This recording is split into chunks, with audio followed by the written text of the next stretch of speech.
Over in the pages of X-Men Before the Fall, Heralds of Apocalypse #1, some fans levied critique over at Apocalypse and some of his interactions with his former wife Genesis, as she currently seeks to start a war with the X-Men, launching a counter-assault over on Storm in the planet of Arakko, the X-Men's terraformed version of Mars. My name is Arakko Braddock, and today, let's go ahead and take a look to see if Storm is able to fight back against Genesis's forces. But before we get deeper into the video, I want to go ahead and encourage you to consider subscribing to the channel and hitting that like button if you enjoy our content. She's back. Genesis once again walks the land she ruled for millennia, with the Annihilation Staff in hand. But what is in her heart? Is the return of the Mother of Arakko to be celebrated or feared? As the fall of X closes in, the Great Ring must decide or risk their own fall from grace. XMenRed 13 is written by Ewing, featuring art from Jacopo Camagni, colors from Federico Blee. We have letters over from VC's Ariana Maher, as well as production. And the cover for the issue is also illustrated over from Russell Dauterman and Matthew Wilson. Here's a look at the epic cover showing Genesis wielding the Staff of Annihilation, closing in on some of Marvel's mutants, including Storm as well. And I want to quickly extend a thank you to Adventures in Poor Taste and just focus in on some of the artwork over in the issue from artist Jacopo Camagni. Over in the series, Camagni lends a really nimble and curvy line to the book that I think does a great job pulling out a lot of this nuanced and really intricate script over from Al Ewing.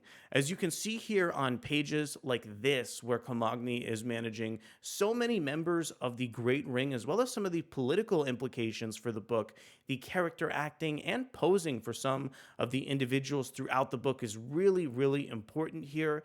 And I think color artist Federico Blee also lends some beautiful palette towards the issue that accentuates some of that really intriguing sense of emotion that both Ewing and Camagni are looking to sort of tease out of this script here.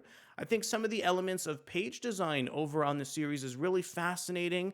The way that Jacopo Camagni goes ahead and breaks down the structure of a page to make sure that readers are fully immersed over in the story is a just fantastic way that this book is able to tell a narrative over in the series. And I think that while this art is a lot different from previous artist Stefano Caselli, I think Camagni is able to capture a lot of the emotions from the characters that maybe Caselli couldn't, especially with some of the very nuanced facial details over from Genesis that happens late into the issue, as she's almost trying to manipulate Storm into feeling a certain way about her recent tenure over as the voice of Soul in the issue. I thought Al Ewing really brought a special sense of writing in terms of the script over on XMenRed 13. This book finally featured a direct confrontation between Genesis and Storm that's been building for such a long time throughout the various X-Men books ever since Sins of Sinister wrapped up. The way that John Ironfire is finally able to alert some of the Great Ring about the activities of Genesis is a great way to kind of get the tension of the book almost to a boil here.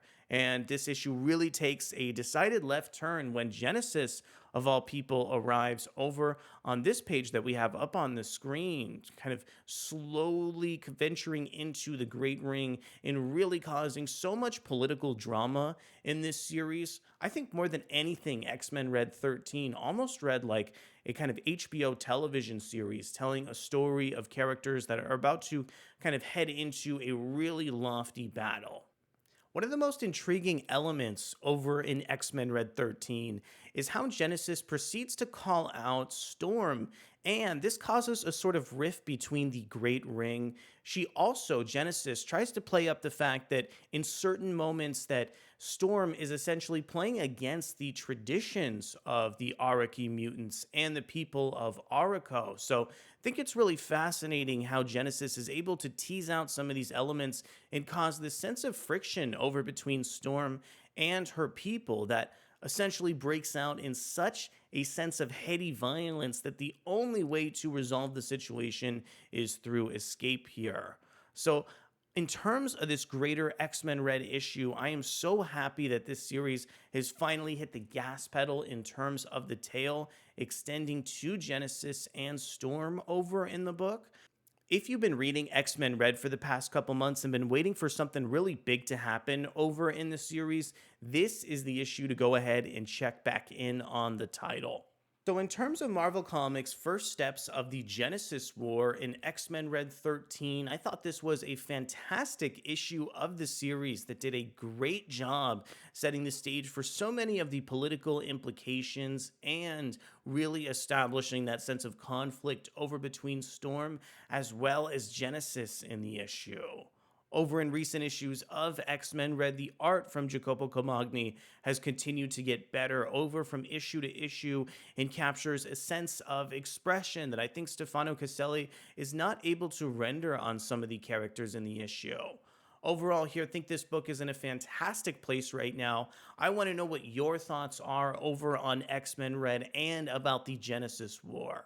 Thank you so much for coming to check out our video covering X-Men Red 13, and we'll be back for everything X-Men and the Fall of X in the near future.